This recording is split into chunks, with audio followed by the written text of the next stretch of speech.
Bismillah,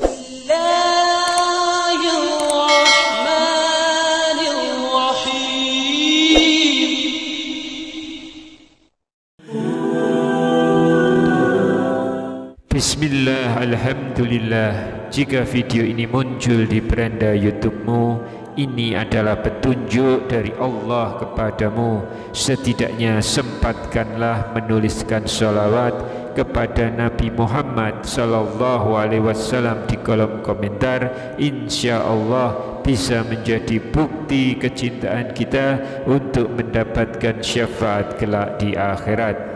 Assalamualaikum warahmatullahi wabarakatuh. Semoga kita selalu diberikan kesehatan, kebahagiaan dan keberhasilan di setiap langkah dan usaha kita, dan semoga kita tidak mati kecuali mati dalam keadaan beriman.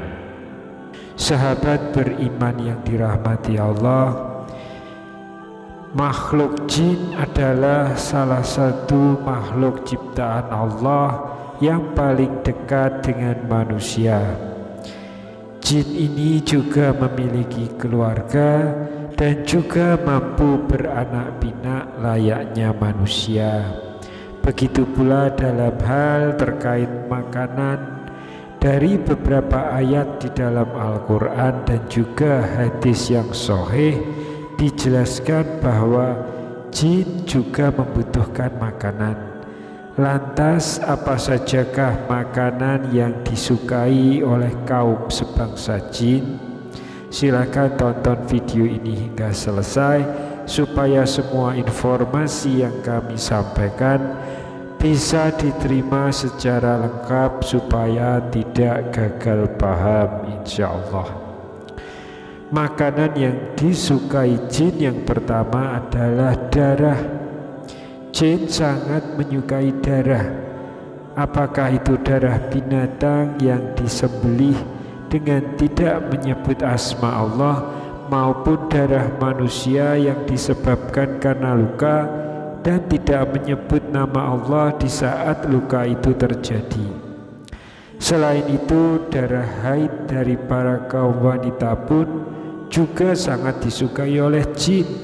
Oleh karena itu, apabila wanita sedang haid, sangat dianjurkan untuk tidak membuang pembalutnya secara sembarangan, karena darah yang menempel pada pembalut itu bisa menjadi makanan dari para jin, sehingga yang terjadi adalah munculnya rasa suka dari jin kepada manusia, khususnya kaum wanita. Oleh sebab itu, untuk para wanita, buanglah darah dari haid itu dengan membungkusnya menggunakan plastik dan bacalah basmalah sebelum membuangnya ke tempat sampah. Yang kedua adalah kotoran. Seperti banyak dijelaskan dalam hadis bahwa jin sangat menyukai tempat yang lembab dan juga kotor. Salah satunya adalah kamar mandi.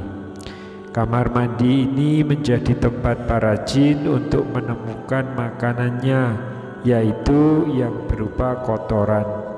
Oleh sebab itulah Rasulullah Shallallahu Alaihi Wasallam menganjurkan kita saat hendak masuk kamar mandi, hendaknya bacalah doa terlebih dahulu, atau setidaknya bacalah basmalah, lalu masuklah diawali dengan kaki kiri terlebih dahulu.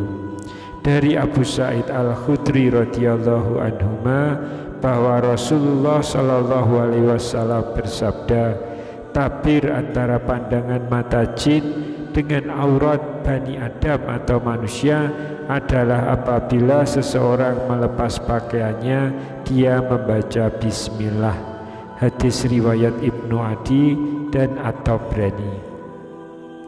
Begitu juga yang pernah diriwayatkan dari Abdullah bin Mas'ud radhiyallahu anhuma, Rasulullah sallallahu alaihi wasallam pernah bersabda, janganlah kalian beristinja atau membersihkan kotoran pada dubur dengan kotoran, dan jangan pula dengan tulang, karena keduanya merupakan bekal bagi saudara kalian dari kalangan jin. Hadis riwayat Tirmizi.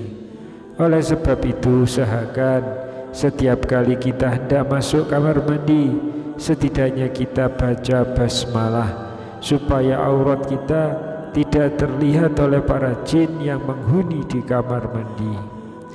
Yang ketiga adalah tulang.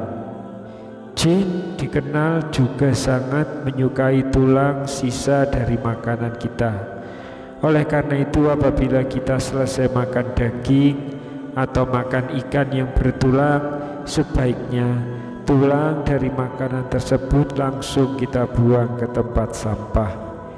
Dan hindari membiarkan tulang tersebut berada di piring kita terlalu lama, karena hal tersebut bisa mengundang jin untuk dapat menyantap makanan bersama kita.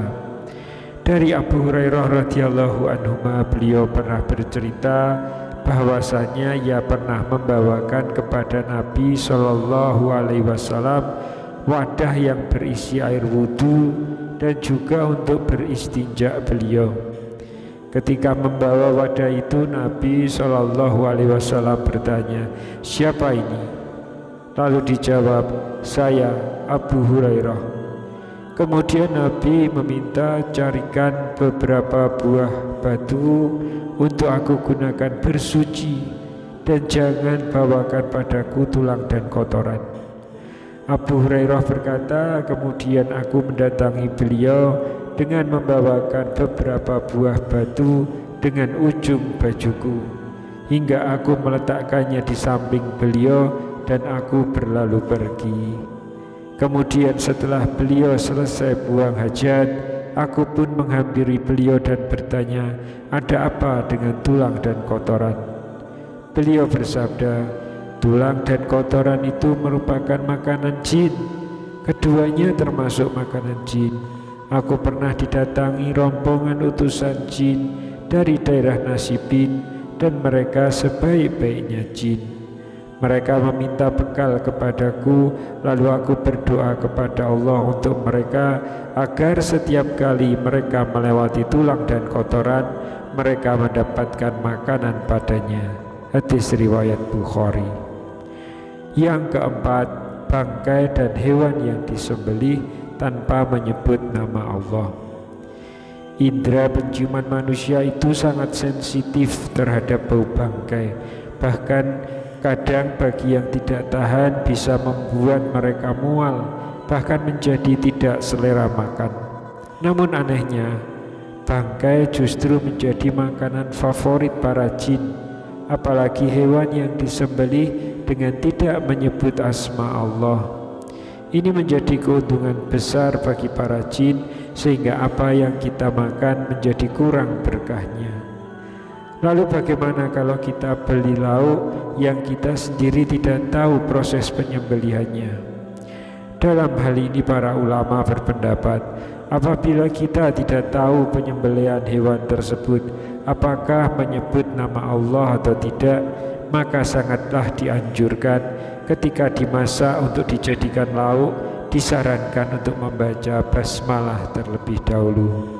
Begitu juga saat hendak menyantap makanan, sebaiknya bacalah basmalah.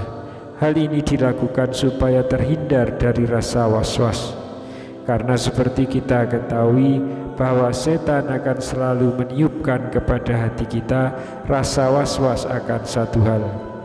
Oleh sebab itu jangan sampai lupa membaca basmalah setiap hendak melakukan apapun, supaya hati menjadi tenang, dan insya Allah kita akan dilindungi Allah dari segala keburukan.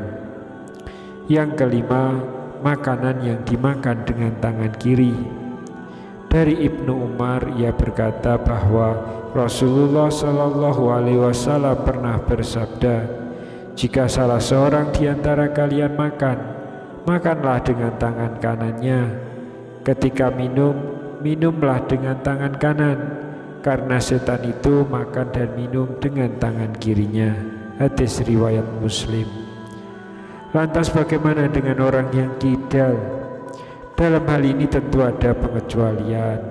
Allah tidak akan menciptakan suatu hamba melainkan karena ada kebaikan di dalamnya. Oleh sebab itu, bagi saudara-saudaraku yang kidal tidak perlu merasa rendah diri atau mungkin menyalahkan ketetapan Allah.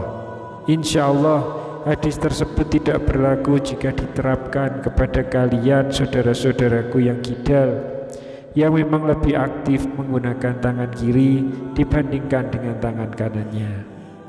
Yang keenam, makanan yang dimakan tidak menyebut nama Allah. Setiap makanan yang tidak disebutkan nama Allah saat hendak memakannya bisa dikatakan sangat disukai jin. Hal ini sebagaimana telah disebutkan dalam hadis dari Jabir bin Abdillah radhiyallahu anhuma.